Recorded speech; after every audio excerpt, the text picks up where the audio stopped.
4. We are starting now with 6.13, reflection of light from spherical mirror. We have studied there are two types of a spherical mirror, the concave and convex. So when we are talking of reflection from light through a spherical mirror, it will also obey the two laws of reflection in the same manner as in the case of plane mirror. But there is a small difference. We have to follow the three rules for the reflection of ray from the spherical mirror. Whether this is a concave mirror or a convex mirror, the three rules remain the same. Rule number 1, if the incident light ray is parallel to the principal axis.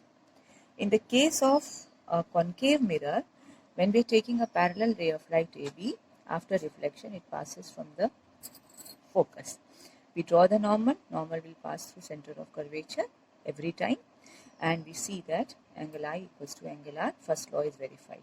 And second law is definitely verified because incident ray, reflected ray and the normal all are lying in the same plane of incidence. When we come to your convex mirror is inner surface polished and the outer surface is giving you the phenomena of reflection. This is AB, which after reflection gives you the reflected ray BD.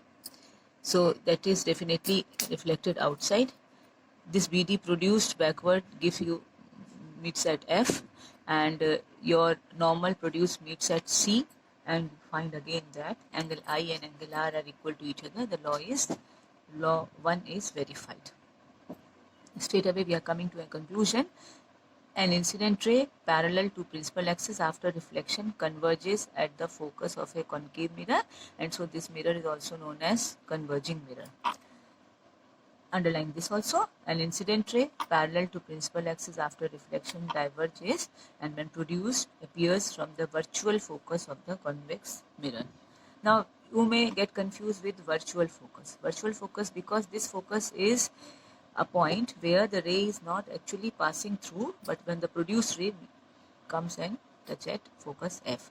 So this is called imaginary focus or virtual focus. We start with rule number 2. If the incident ray is through the focus of the mirror, that is the ray of light, the incident ray of light is coming from the focus. What do we find in that case? When the ray is coming from the focus, this is the incident ray coming from the focus. After reflection, it will always become parallel to the principal axis. And when we are drawing the normal, this is your normal, this is I, this is R. This is the case of the concave mirror. Same is the case with the convex mirror. So the conclusion is an incident ray coming from the focus of a concave mirror becomes parallel to the principal axis after reflection. Rule number 3. If the incident light ray is through center of curvature of the mirror. You see that they are taking the two cases in figure 6.27, A and B. In case of A, it is a concave mirror. In case of B, it is a convex mirror. In case of A, the incident ray is coming from center of curvature and it returns back along the same path